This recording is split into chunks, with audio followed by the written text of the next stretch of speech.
In January 1570, a woman in Novgorod watched soldiers tie her husband's hands.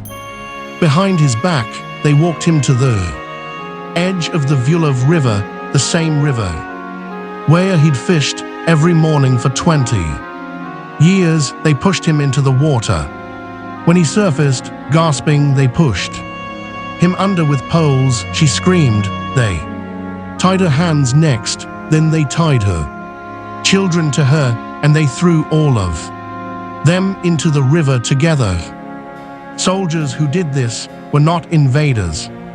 They were not foreigners. They spoke the same language as the women, worshipped in the same churches, served the same crown. They had been sent by their own Tsar, and they were just getting started. Here is a question most people never think to ask: what happens when a ruler decides his own people are the enemy? Not a rival kingdom, not a foreign army massing at the border, his own cities, his own clergy, his own merchants and their families. In December 1569, Tsar Ivan IV assembled a column of 6,000 men, his personal enforcers called the Oprytniki, and marched them north through the Russian winter toward the city of Novgorod. Along the way they stopped at every town in their path, not to rest, not to resupply, to practice. In Clint, they killed indiscriminately. In Ta, they looted monasteries and executed clergy. They poisoned wells.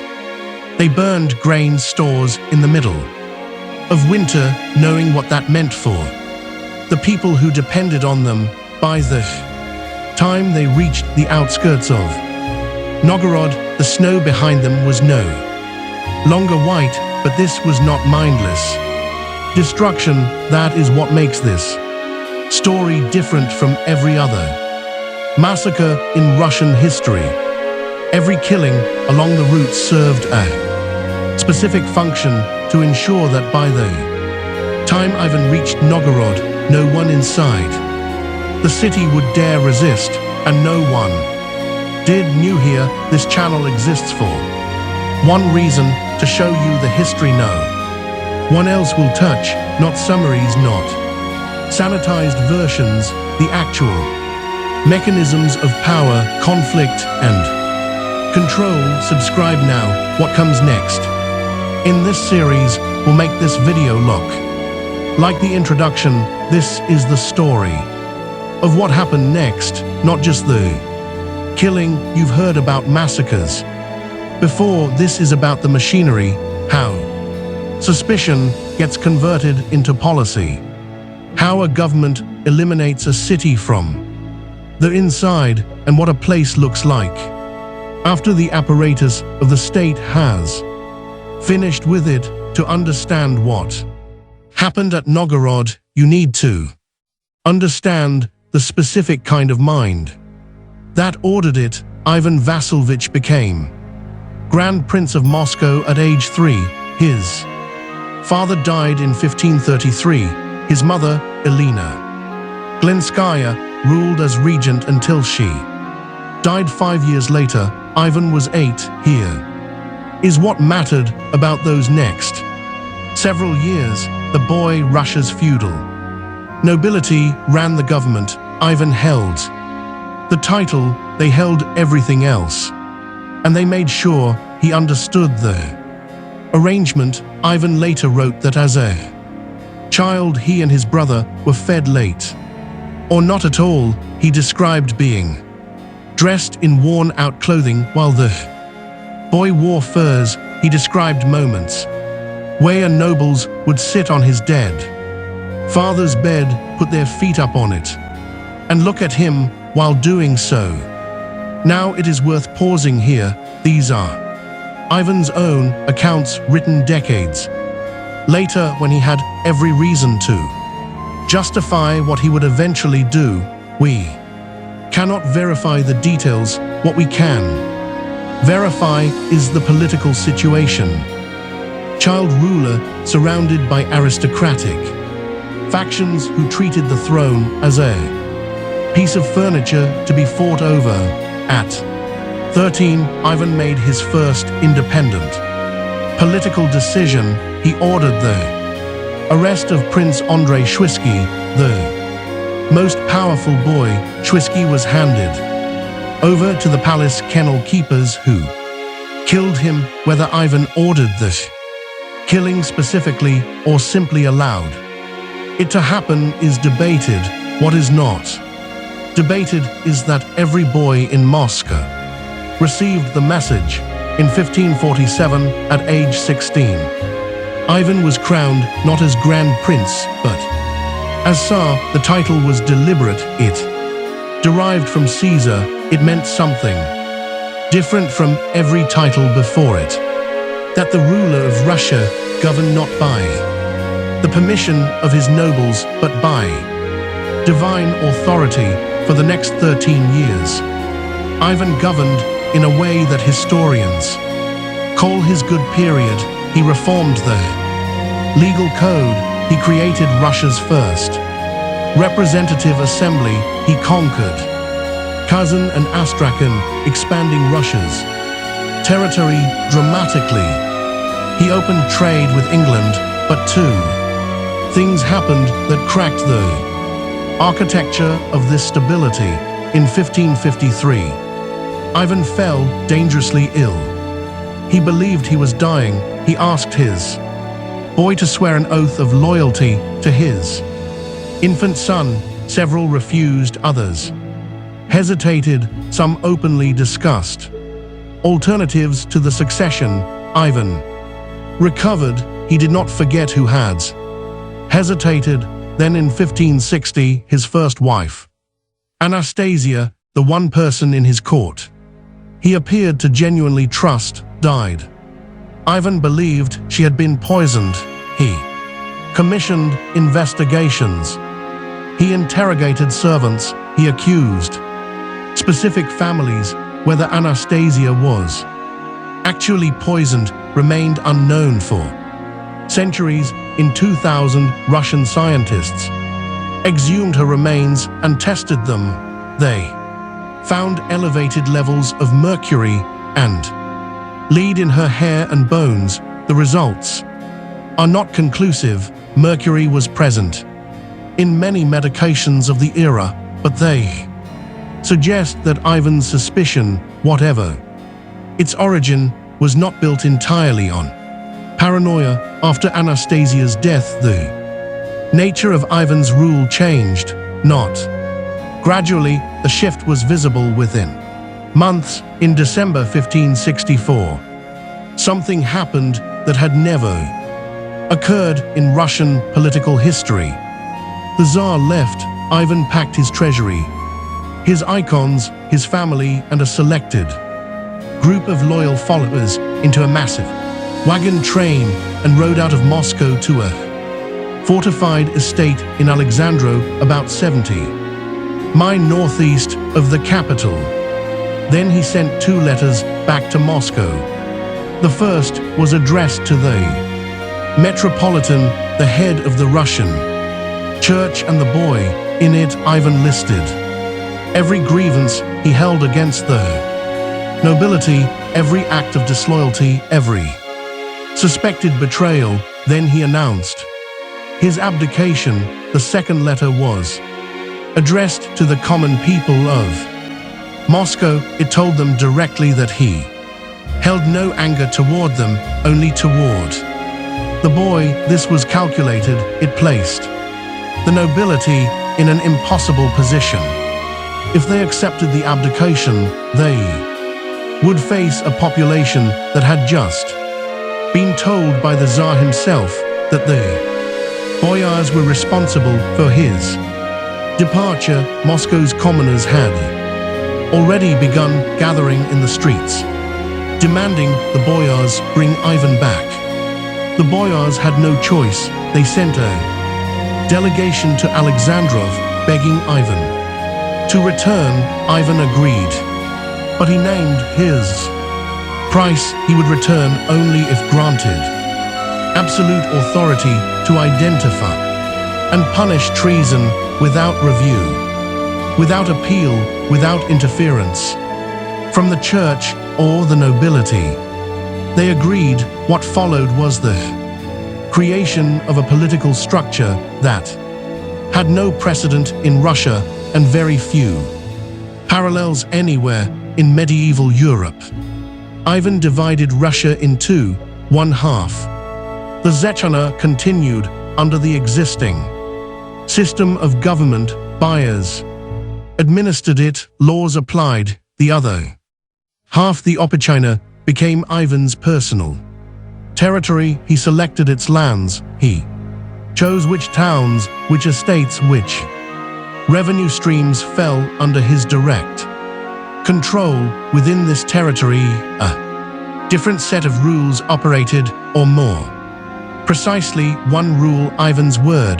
To enforce this authority, he created the opry-niki. Recruitment was specific. Ivan did not draw from the established nobility. He selected men from lower ranking families, men who had no independent power base, men whose entire status depended on the Tsar's continued favor. Estimates placed their number between 1,000 and 6,000 at various points. Their uniform was black, their horses were black, from their saddles hung two symbols, a severed dog's head and a broom. The dog's head signified their role in sniffing out treason, the broom signified their role in sweeping it away. They lived together in a compound in Alexandro that Ivan organized like a monastery. He served as the abbot. They followed schedules of prayer and communal meals. Then they conducted interrogations and executions. The juxtaposition was not accidental. Ivan understood the power of ritual by framing his enforcers as a religious brotherhood. He placed their actions within a framework of spiritual purification. Treason was not merely a political crime, it was a sin, and the opry-niki were instruments of divine correction. Within their jurisdiction, the opry-niki could confiscate property, detain anyone, interrogate anyone, execute anyone. There was no appeal, no external review, no mechanism of accountability, except Ivan himself. Between 1565 and 1569, the Arikniki dismantled the power of dozens of noble families. Estates were seized, entire households were relocated or destroyed.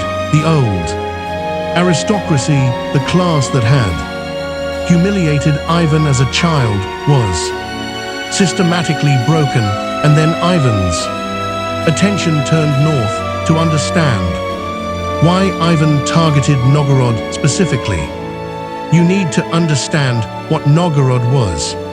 For centuries, Novgorod operated as something unique in the Russian political landscape, a republic, while Moscow centralized power around a single ruler. Novgorod governed itself through a popular assembly called the Vess. Its prince was elected and could be expelled. Merchants, not military lords, held the real influence. The city's trade network stretched from the Baltic to Central Asia. This independence ended in 1478, when Ivan's grandfather, Ivan Roman III, conquered Novgorod and formally absorbed it into the Muscovite state. He removed the Vess bell, the symbol of the city's self-governance, and transporting it to Moscow. But even after conquest, Novgorod retained differences. Its merchant class maintained international connections, especially with the Hanseatic League. Its cultural identity remained distinct. Its citizens remembered what they had been. Ivan IV Knew this, every ruler since 1478 knew. This Novgorod was obedient, but it was not the same as Moscow. It cooperated, but it remembered its past. In 1569, a document reached Ivan claiming that Novgorod's archbishop and leading citizens were conspiring to deliver the city to the Polish-Lithuanian Commonwealth, Russia's rival to the West. Modern historians have examined this claim extensively. The consensus is skeptical. The document may have been fabricated, possibly by rivals of the Novgorodian elite, possibly by Ivan's own agents. The timing was convenient. Ivan needed to fund his ongoing Livonian war, and Novgorod was wealthy. But here is what matters for understanding what happened next. It did not matter whether the conspiracy was real. What mattered was that Ivan had a document created a justification, activated the Oprichnina's machinery, and once that machinery was activated, it followed its own logic. The question was never, is this true? The question was, what will happen now? Most channels cover history by telling you what happened. This channel exists to show you how it happened, the mechanisms, the decisions, the specific sequences that turned political suspicion into mass death. If that is something you want to understand, subscribe now. More examinations like this one are already in production. In December 1569, Ivan assembled his forces in Moscow and began the march north. The column moved slowly, deliberately. Ivan brought not only his oprichniki, but also regular military units and members of his court. The force was large enough to be seen from a distance. That was intentional. The first town in their path was Clint. What happened at Clint set the template. The oprichniki entered the town and began killing, not selectively, broadly. Contemporary sources described the slaughter of inhabitants without recorded interrogation or charges. Property was seized, structures were burned. There was no strategic reason to attack Clint. The town had no connection to the alleged Novgorod conspiracy. The function was communicative. What happened at Clint would be reported in every town between Moscow and Novgorod within days. Next was Taya was larger and more significant. The oprichniki attacked the city's monasteries and churches first. Clergy were killed. Treasures accumulated over centuries. Icons, liturgical vessels, manuscripts were confiscated. Then the killing expanded to the general population. Sources suggest thousands died over a period of days. Modern archaeological surveys of mass burial sites near Taya provide physical evidence consistent with these accounts.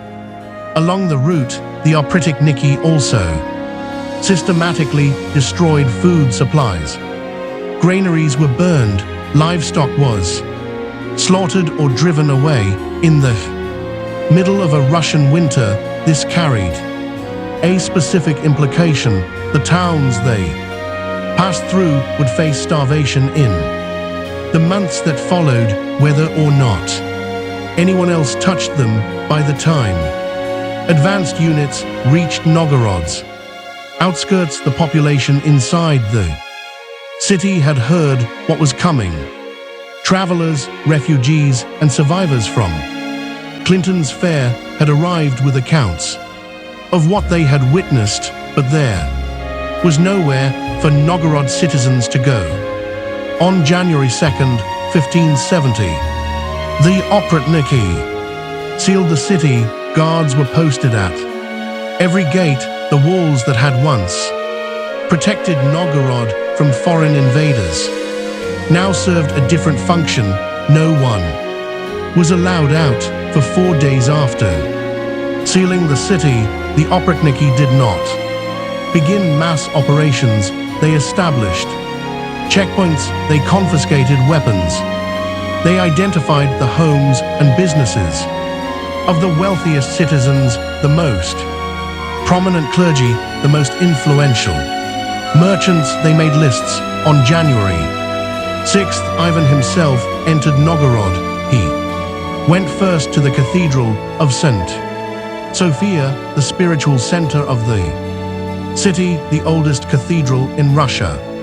Archbishop Pimen, the head of Novgorod's church, greeted him according to custom, offering a blessing and a cross. Ivan refused the blessing. He accused Pimen to his face of treason. He called him not a shepherd but a wolf. He ordered Pimen arrested and stripped of his vestments. Then he sat down and ate dinner. Next morning, the operations began. The structure was systematic. This is what distinguishes Novgorod from a conventional military sack. Ivan established a tribunal. Suspects were brought before him in groups, sometimes dozens at a time. They were accused of participating in or knowing about the conspiracy to defect to Lithuania. The interrogations followed patterns. Questions were asked, answers were recorded, then sentences were delivered. But the outcomes were predetermined. The tribunal existed to create the appearance of process, not to determine guilt. After sentencing, the condemned were taken to the Vulov River. Here is what happened at the river, according to multiple contemporary sources, including accounts from foreign diplomats, Russian chronicles, and the records of Ivan's own court. Victims were bound, hands and feet. Entire families were tied together. Women were bound to their husbands. Children were bound to their mothers. They were pushed from a bridge or from the riverbank into the freezing water. The Opretniki stationed themselves in boats along the river. Those who surfaced or who drifted close to the banks were pushed back under with boat hooks, poles, and axes. This continued daily. Simultaneously, the Opretniki conducted sweeps through the city. Monasteries were entered and stripped. Icons were collected not for preservation, but because they were often decorated with gold leaf and precious stones. Treasuries were emptied. Warehouses containing trade goods were seized. Merchants who resisted or hid assets were subjected to interrogation. Methods designed to produce compliance. The scope expanded over the weeks. Initial targets were clergy and nobles, then wealthy merchants, then ordinary merchants, then anyone who had any connection to the initial suspects, then people whose only crime was proximity. The executions at the river continued. Other methods were also employed. Sources reference mass burnings, though the details vary between accounts. What is consistent across sources is the scale and the duration. This was not a single day of violence. It lasted approximately 5 weeks, 5 weeks during which every day people were taken from their homes, processed through a tribunal, and killed. The city's economy was dismantled in parallel, not as collateral damage, as policy. Trade goods were seized, warehouses were emptied, market stores were destroyed. The infrastructure that made Novgorod a commercial center was physically removed when Ivan finally departed on February 12, 1570, he gave a speech. He addressed the surviving population. He told the remaining leaders of the city to pray for his reign and to live in peace. Then he rode south. Behind him, the city had been emptied of its leadership, stripped of its wealth, and reduced in population by thousands. The exact death toll remains disputed. The lowest modern estimates place it at 2,000 to 3,000. Other historians argue for significantly higher numbers.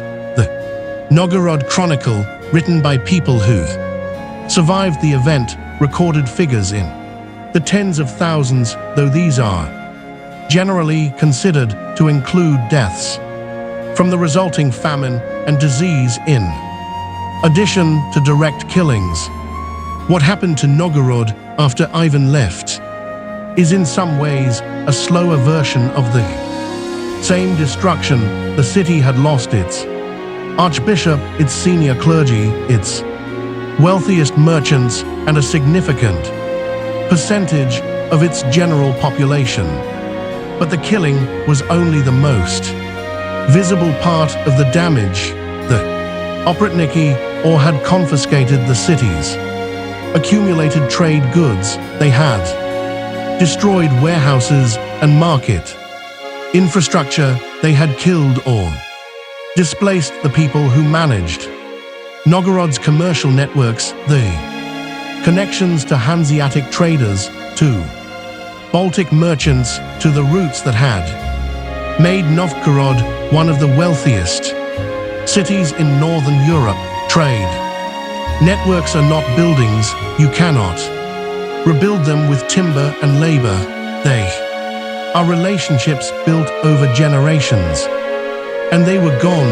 The famine that followed was predictable. The oprytniki had destroyed food stores along their entire route, not just in Novgorod, but in every town between Moscow and the city. The winter of 1570 became a period of mass starvation across northwestern Russia. Disease followed the famine. Death toll from these secondary effects likely exceeded the direct killings. Novgorod never recovered its former position, not in Ivan's lifetime, not in any lifetime after.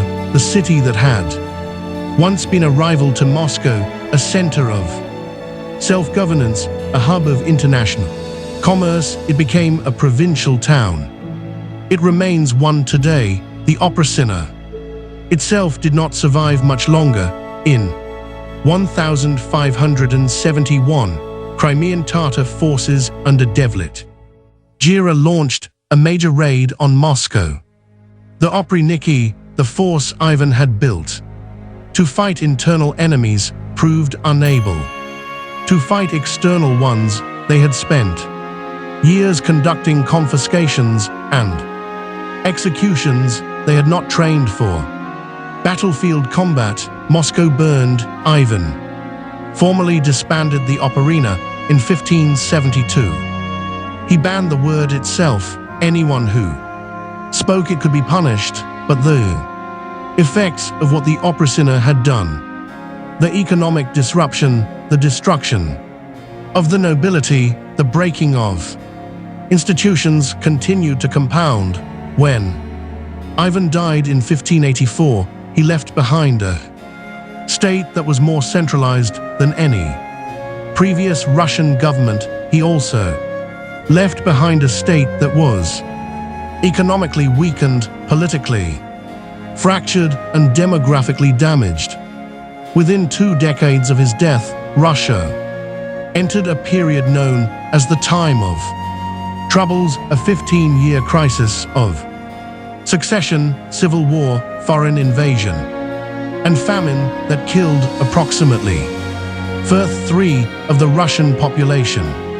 Historians debate how much of the time of troubles can be attributed directly to Ivan's policies. The connections are not simple, but the Operation Nina destroyed the institutional structures The experienced noble families, the independent power centers, the economic networks that might have provided stability during the succession crisis. The riders in black are gone, the dogs, heads and brooms are artifacts in museum collections. The word operina carries no political power anymore, but this sequence it demonstrated suspicion, document, justification, machinery.